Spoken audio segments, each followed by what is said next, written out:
संपूर्ण महाराष्ट्र राज्याला व देशाला घातक ठरू शकेल अशा महत्त्वाच्या विषयावर आपण या ठिकाणी बोलण्याची संधी दिली। नंदुरबार जिल्ह्यातील अक्कलकुवा येथे जामिया इस्लामिया इशातुल उलूम या नावाची एक इस्लामिक संस्था आहे। या संस्थेत इस्लामिक धार्मिक शिक्षण म्हणजेच मदरसा चालवला जातो।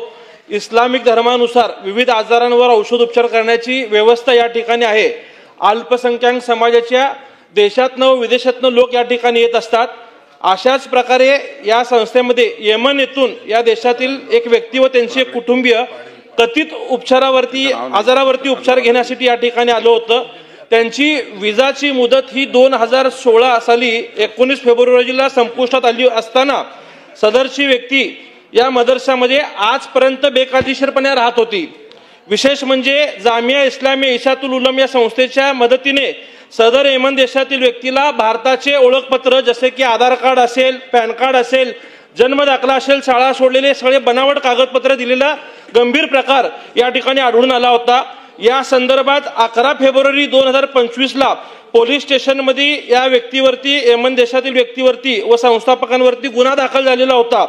परंतु अत्यंत संवेदनशील व राष्ट्राच्या सुरक्षेच्या अनुषंगाने महत्त्वाच्या प्रकरणात आरोपी मदरसाचे संस्थापक व अध्यक्ष यांना अतिरिक्त फौजदारी न्यायाधीश शहादा यांनी अटकपूर्व जामीन मंजूर केलेला आहे। त्यामुळे या प्रकरणात शासनाची बाजू सबळ पुराव्यानिशी प्रभावी मांडण्यासाठी विशेष सरकारी वकील यांची नियुक्ती करणं आवश्यक आहे। या संदर्भात सरकार आदेश देणार आहे का?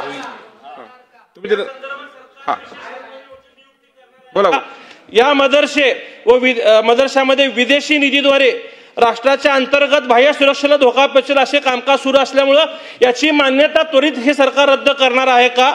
त्याच अनुषंगाने आर्थिक व फौजदारी गुन्ह्याच्या कृती इस्लामी संस्थेने मान्यता रद्द करणार आहे का? या संपूर्ण प्रकरणाची चौकशी करण्यासाठी संदीप पाटील यांच्यासारखा वरिष्ठ IPS अधिकारी यांच्या विशेष चौकशी समिती म्हणजे SIT गठीत करणे गरजेचं आहे। ते हे सरकार करणार आहे का? आणि या संस्थेने आदिवासी समाजाच्या ज्या जमिनी बळकावल्या आहेत त्या अनुषंगाने व शिष्यवृत्तीमध्ये घोटाळा केला आहे त्या संदर्भातलं कारवाई हे सरकार करणार आहे का? मंत्री महोदय। अध्यक्ष महोदय, सन्मान्य सदस्य देवेंद्र कोटे साहेबांनी जी वस्तुस्थिती या ठिकाणी मांडली त्यातली बऱ्याचशा अंशी खरी आहे। नंदुरबार जिल्ह्यातल्या अक्कलकुवा येथील जामिया इस्लामिया इशातुल उलूम ही धार्मिक शिक्षण संस्था देणारी एक संस्था आहे। त्या ठिकाणी येमनी ह्या देशातले 2 नागरिक आले आणि त्यांचा पासपोर्ट त्यांचा विजा हा 2016 पर्यंत होता। त्यांनी 2016 ला वापस जायला पाहिजे होतं पण ते गेले नाही आणि त्याच ठिकाणी थांबले आणि नंतर ते या संस्थेमध्ये कार्य करू लागले। पोलीस विभागाला जेव्हा लक्षात आलं की अशा पद्धतीचे विजा संपल्यानंतर देखील एक दाम्पत्य त्या ठिकाणी राहते तर पोलिसांनी सुमोटो त्या ठिकाणी गुन्हा दाखल केला आणि त्यांना अटक देखील त्या ठिकाणी केली। नंतर ज्या संस्थेमध्ये ते राहायचे त्या संस्थेच्या संस्थापकांना आणि अध्यक्षकांना यांना देखील त्या ठिकाणी त्यांच्यावर देखील गुन्हा दाखल केला परंतु दोघांनाही त्या ठिकाणी जामीन मिळाला। या ठिकाणचे संस्थापक अध्यक्ष यांचा नंतर त्या ठिकाणी मृत्यू झाला।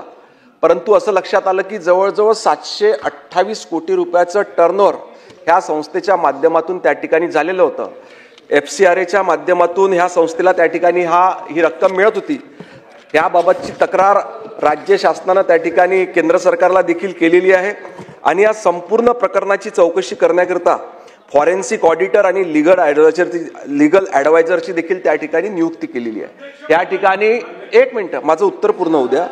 संबंधित सदस्यांनी विचारणा केली आहे की ह्या संस्थेने आदिवासी समाजाची जमीन बळकावली आहे किंवा शिष्यवृत्तीचा घोटाळा केला याची देखील सखोल चौकशी त्या ठिकाणी करण्यात येईल आणि जर का दोषी संस्था आढळली तर त्या ठिकाणी कारवाई करण्यात येईल।